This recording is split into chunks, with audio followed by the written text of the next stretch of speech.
welcome you, Luwan. I asked her specifically to be here for this graduation, and I'll explain in a minute.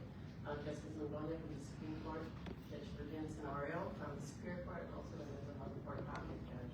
And then our Speaker of the House, and Governor, thank you so much for being here. You're always here, and I appreciate your support.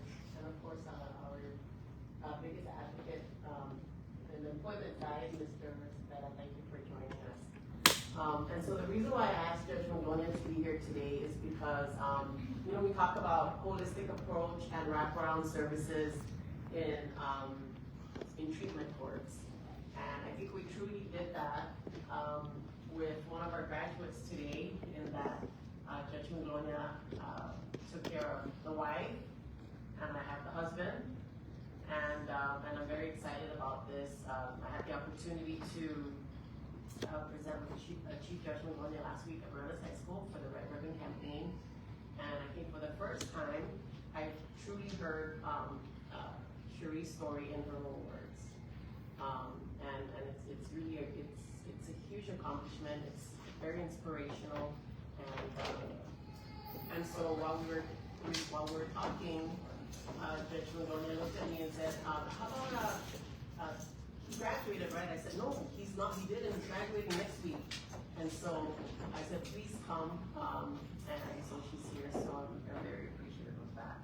All right, so today, I told the team to be prepared. I said, I feel that John might bring half the island here. So let's make sure that we have enough seats for everyone. But John and Luwan, why don't you come forward? And we have like great photos of, we always take before and after photos. I know the photos we shared last week of Mariners High School, before they used meth, and then after that transformation. But here it's when they started using meth, or when they were brought into drug court, and how they live today. All right? So I would like to, well, first let me say that today we're here to celebrate, okay? But we're not here to celebrate being a recovered addict, because you both know that there is no such term, okay? Recovery is for a lifetime. But we're here because we're celebrating the fact that you have received all the tools you need and all the services to be able to move forward as a sober addict. You're employed, you got your high school diploma if you didn't have one before, you got treatment, stable housing, and so forth. We're also here to celebrate, while we call it a graduation, it's a commencement as well. It's you beginning your life tomorrow or right after this graduation. And the reason why I'm saying it's a commencement is because it's a graduation and a commencement. A graduation in the sense that you've completed all the treatment here, but a commencement in the sense that all your tests start tomorrow, right? I always like to share the story that Chief Hardick shared with the public defender, that in most cases you go through high school, 1st to 12th grade, and then you graduate, right? You took all the tests, but in this case, you graduate, and then all the tests begin the next day, when the officers are no longer calling you, when you're no longer calling the drug test line, when you are no longer answering to anyone, okay? And that's when all the hard work begins, and when the challenges really start, okay? So I'd like to begin with Luwan.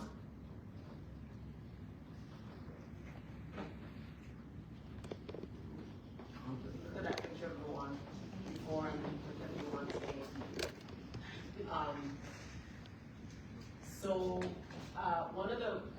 I talked to your case manager, Luwan, and one of the things that she reminded me of was, remember the day you walked out of SAR?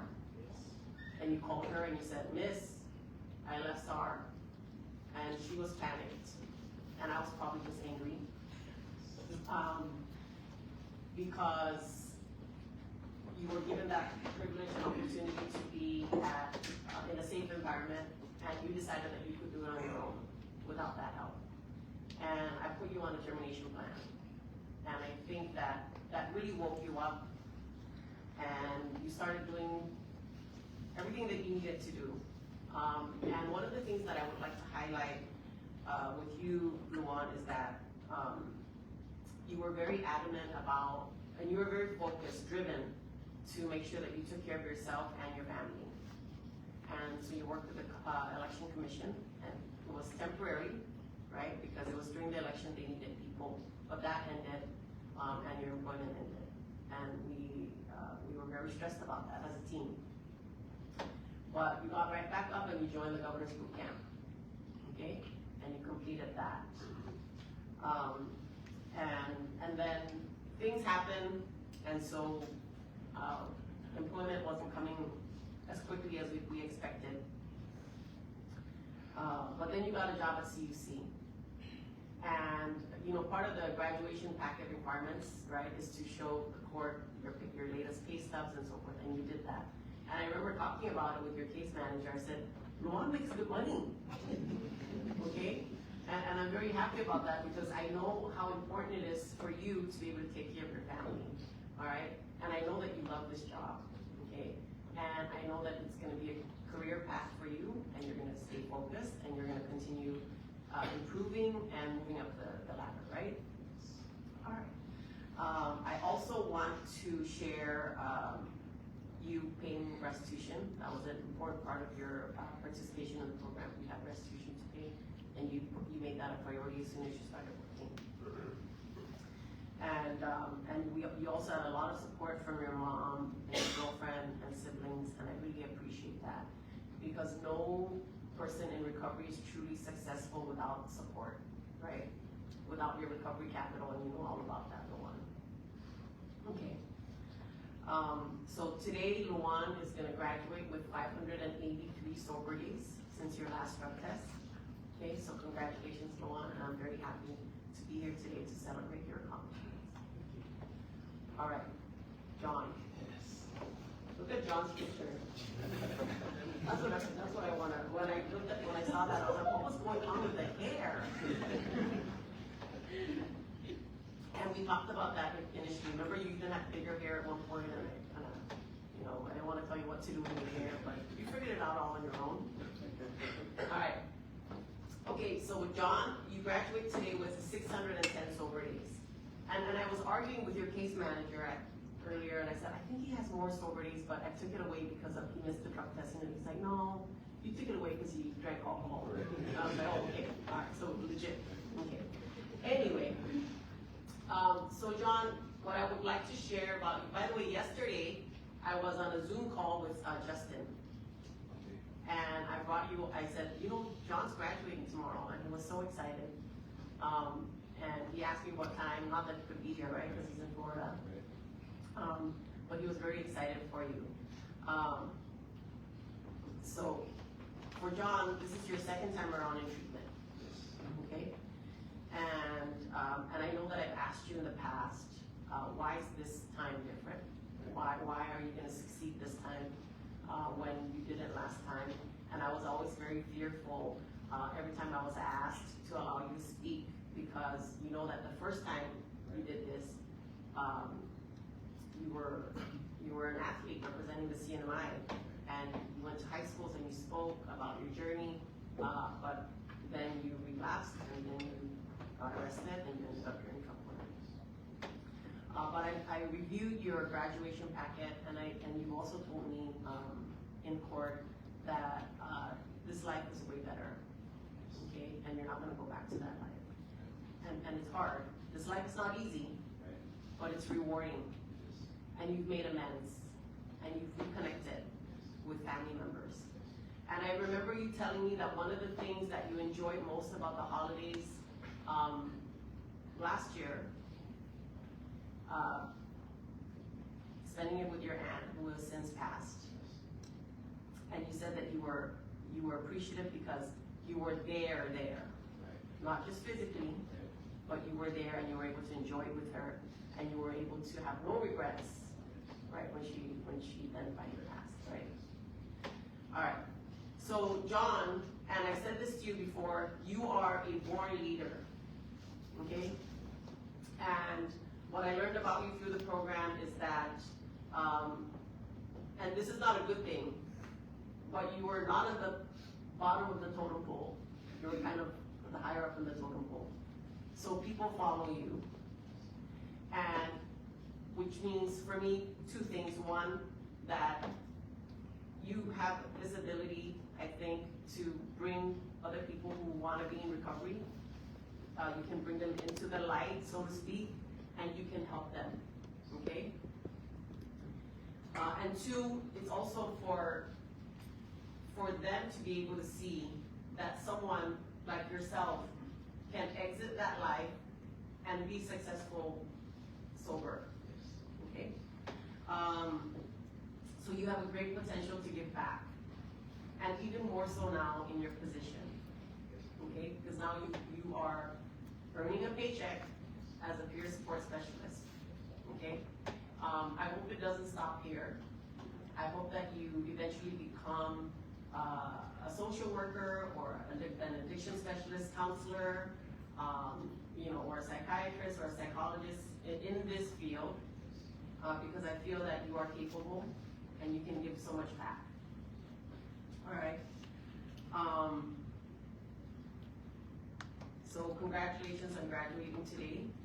Okay, 610 sober days. So congratulations to both of you. Okay. All right.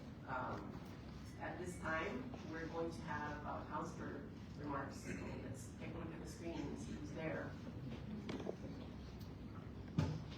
Thank you, Your Honor. Hafali and Tiro from the East Coast. It is always an honor to be invited to speak about our graduates, more so today.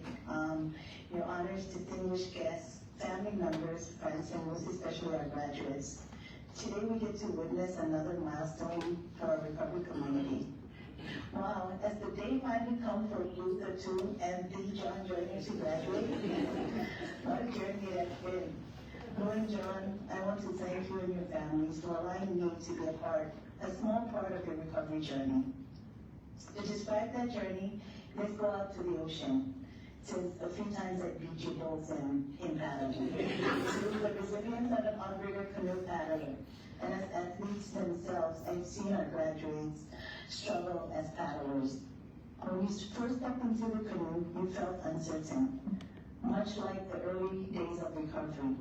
Every movement felt like it could tip you over, but you kept paddling.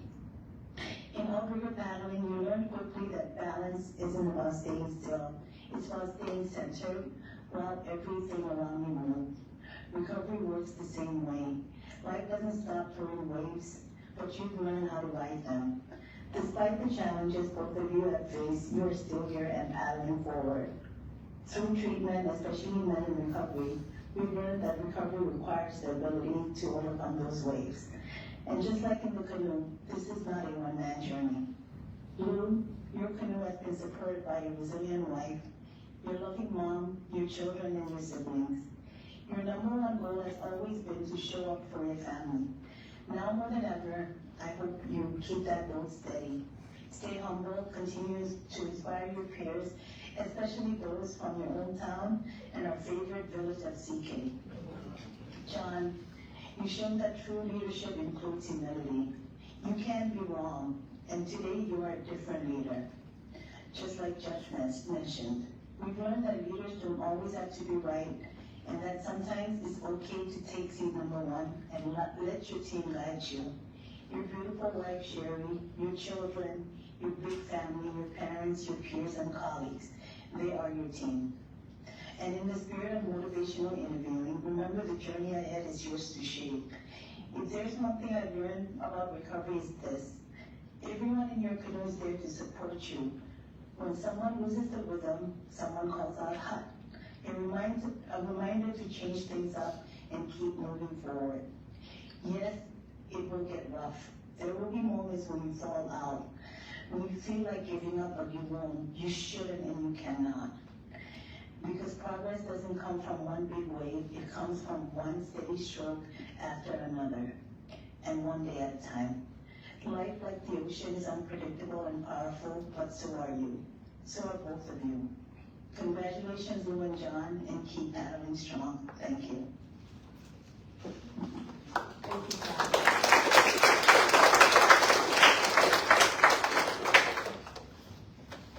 Before the graduates make their remarks, I just want to share one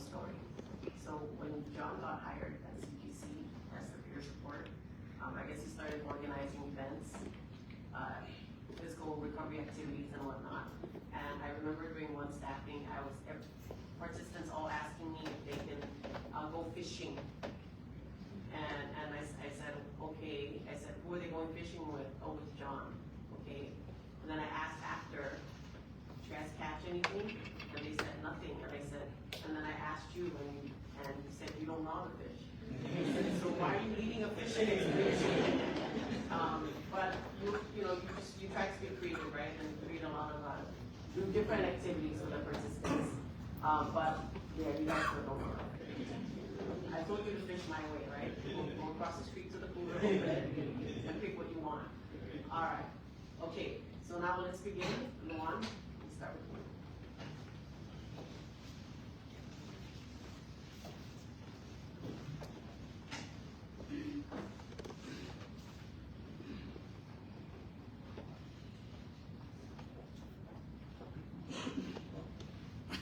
Good morning, everybody.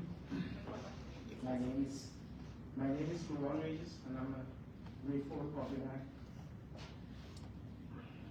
What I am most grateful for is the support that I have received on my journey, because this was not a personal accomplishment, but a team effort as a whole. I am grateful for the opportunity to better my life through the program, and for that I would like to thank the Hope Recovery Center and its wonderful staff for providing me with not only in-house treatment, but a safe environment during the most vulnerable times of my journey. The experience I had at the Hope Recovery Center really set the tone for my recovery back into the community. I would like to thank the Community Guidance Center for providing me with the valuable treatment and counseling sessions that have benefited to my recovery. To Mr. Loris Luwan, thank you for your guidance throughout this program.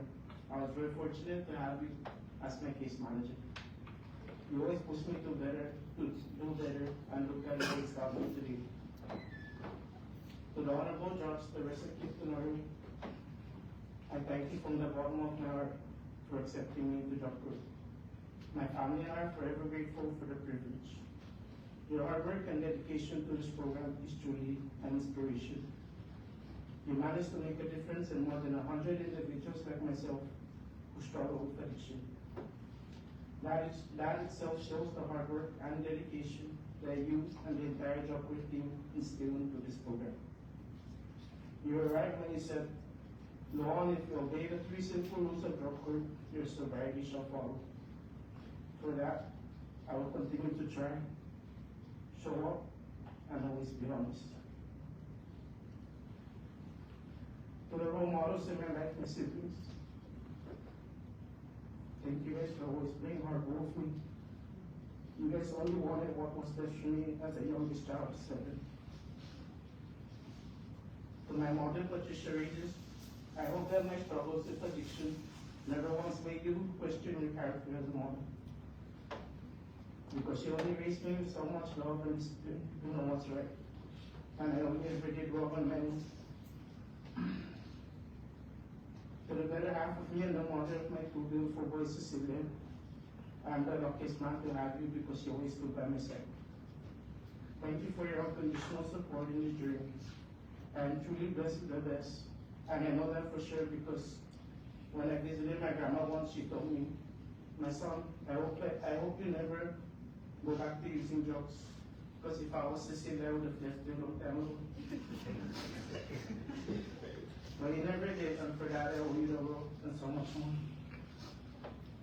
To the Honorable Lieutenant Governor Mendola and Speaker Villagones, thank you for taking the time out of your busy schedule to attend our recovery events.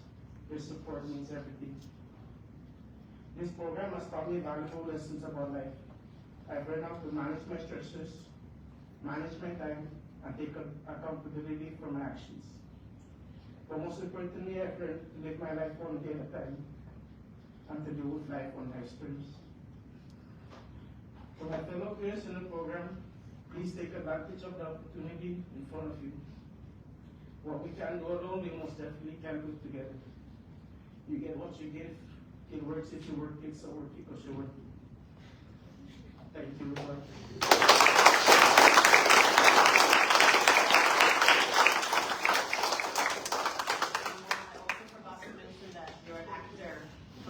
who watch the news, he's the actor, he's the father of the DYS commercial. He's a victim of domestic violence. All right, John.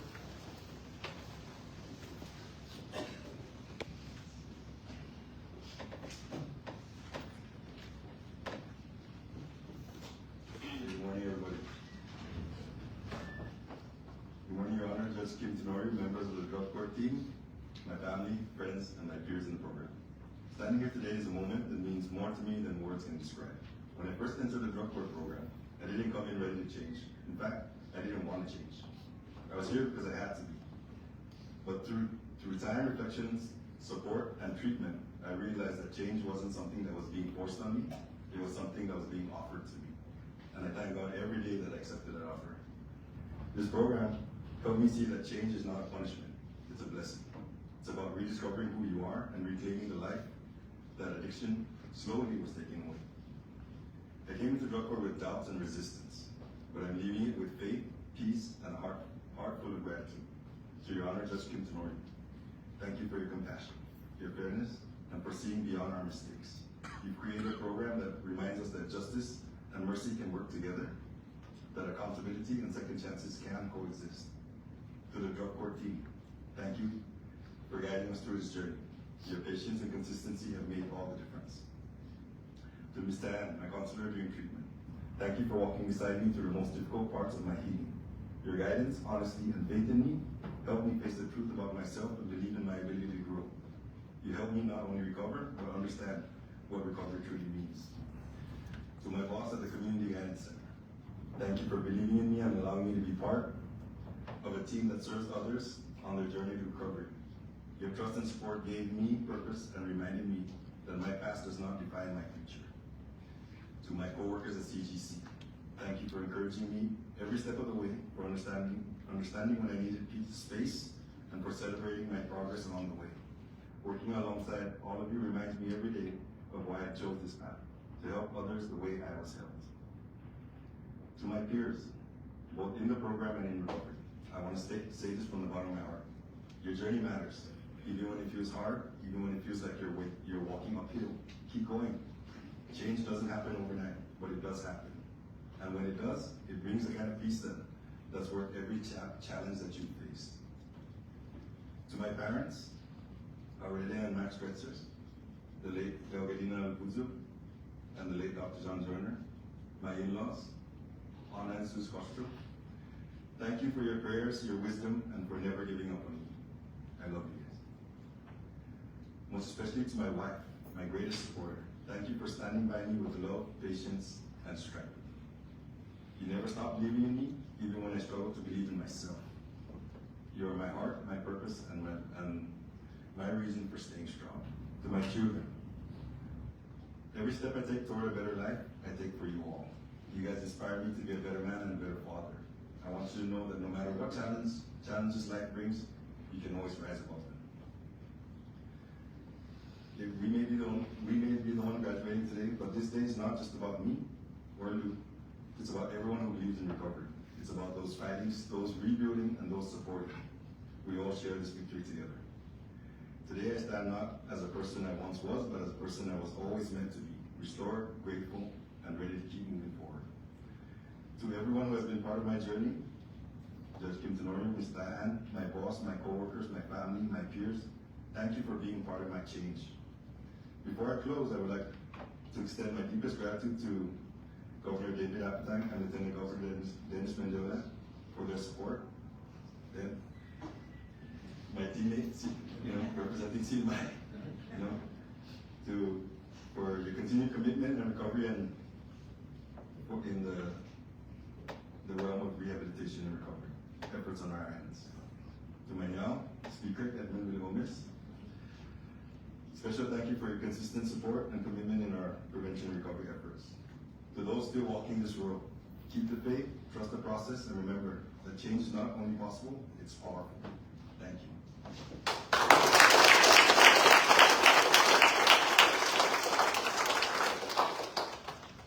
John, are you a better basketball player than Maybe. All right. At this time, we'll have some remarks by our lieutenant governor.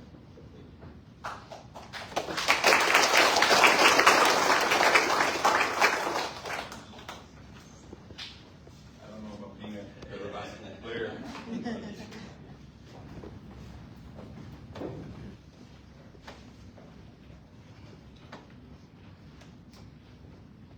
So, good morning, Judge,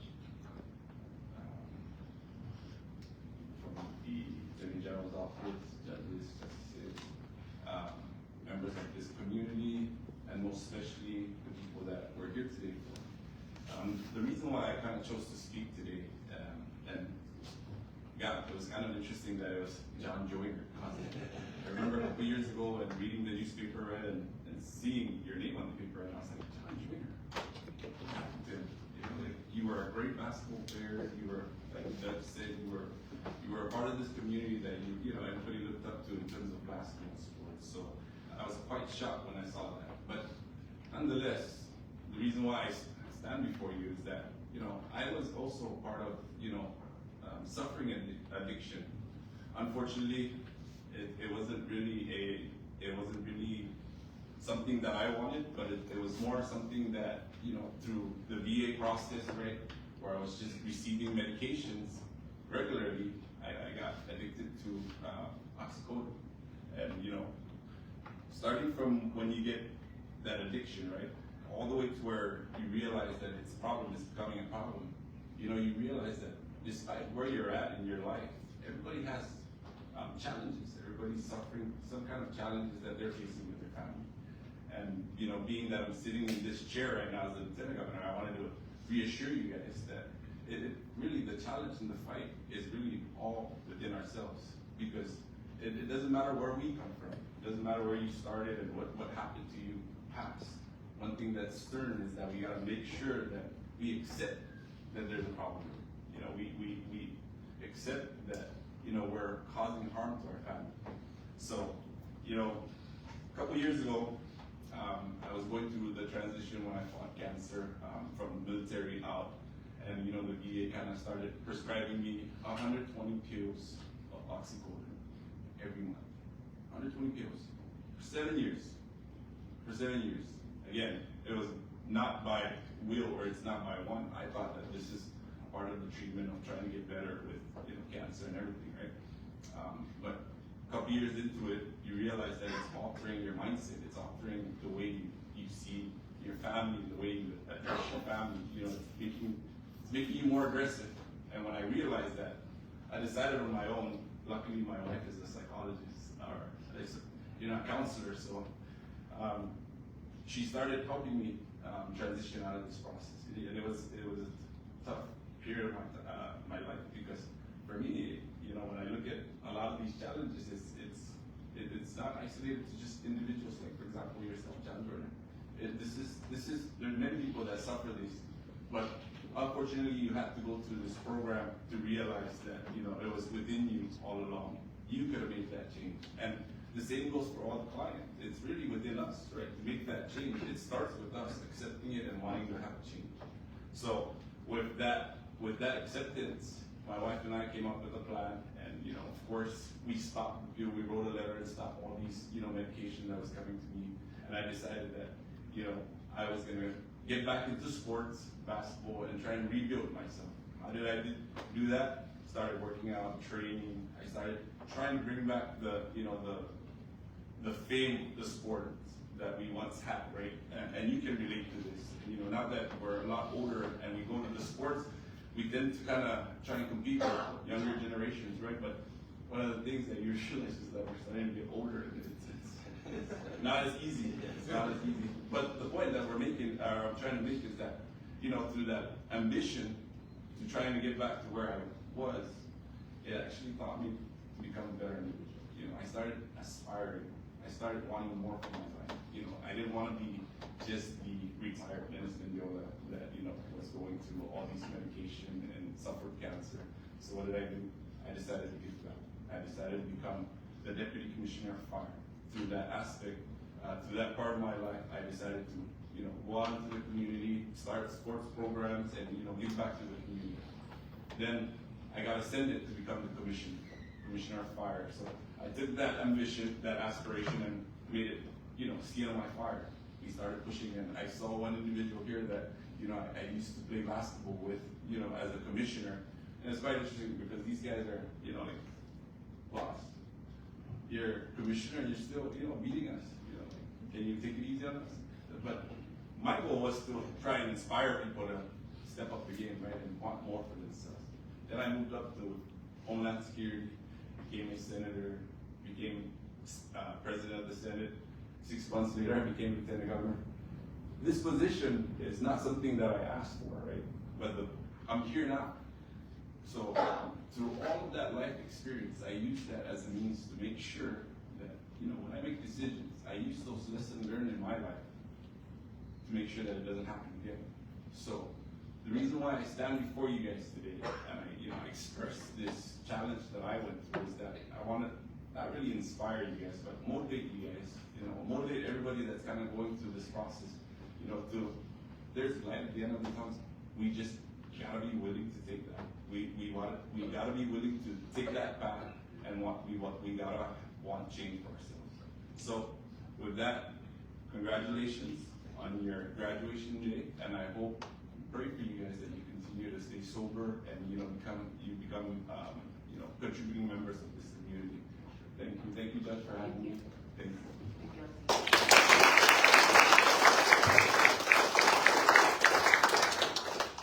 have the civil call to the prosecutor for the charges and motions to dismiss.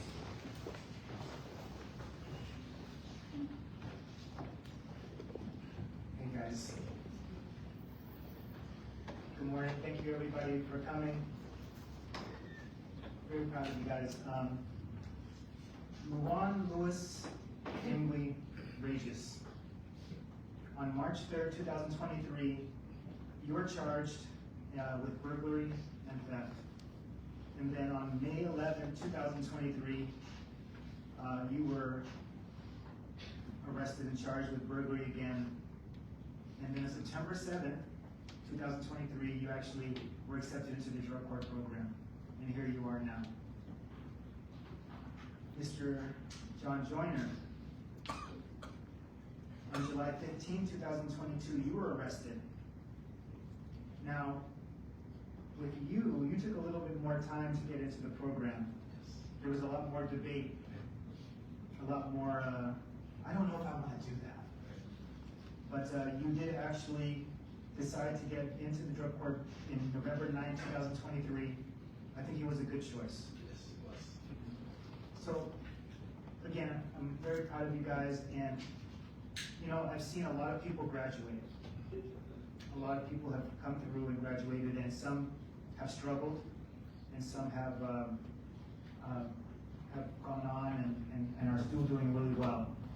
But I think in that time, there's a couple things that I've noticed. One is that tomorrow, everybody's saying, your life begins now. But I just want you guys to understand that take it slow. Take it day by day. Don't put all this pressure on yourself. You have jobs, you have family, you have people who care about you. But at the same time, we've been telling you this whole time to be selfish with your recovery. You need to continue to do that, because you will not be able to do your job and to take care of everybody else unless you're selfish with yourselves. The reason why I say that is because I have hope. I think we don't express that enough. We don't say that we have hope for people who graduate, hope for people who are going through the program. That's the reason why we're here. Because we want you guys to do well. So, please, take it day by day. And also, another thing that I always say is, today is your graduation, but don't go out and party. You know what I mean? And if your friends want you to go party, find new friends. Treat this dismissal and graduation not as the end of the road, but as the beginning of the road. And don't forget the lessons that you learned. And don't forget about the people that now trust you and believe in you. Don't don't take being sober for granted. And don't take your freedom for granted. So, with that being said, Your Honor, in the interest of justice, I would ask that the cases against Luwan, Louis Angry Rages, and John Malcuzo Joyner be dismissed with prejudice. No objections. Okay, the court at this time will dismiss with prejudice the charges against Luwan Regis and John Joyner. Congratulations.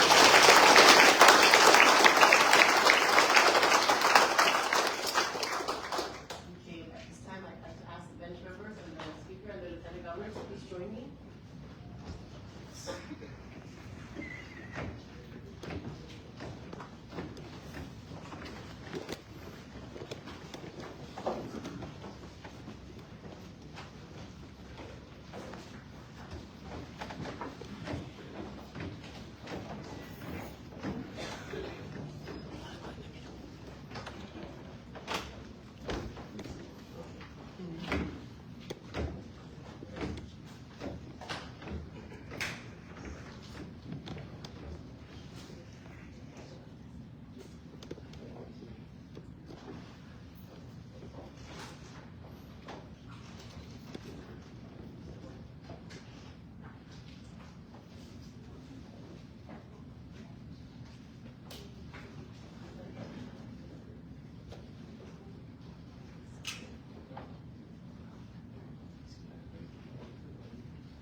Thank you.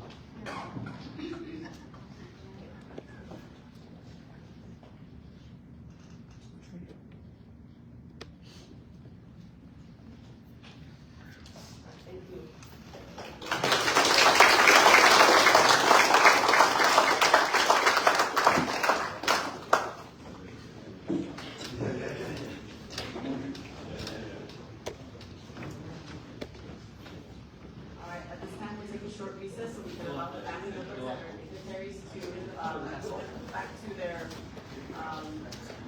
what they need to do, and then we'll start our review period. All right, let's take a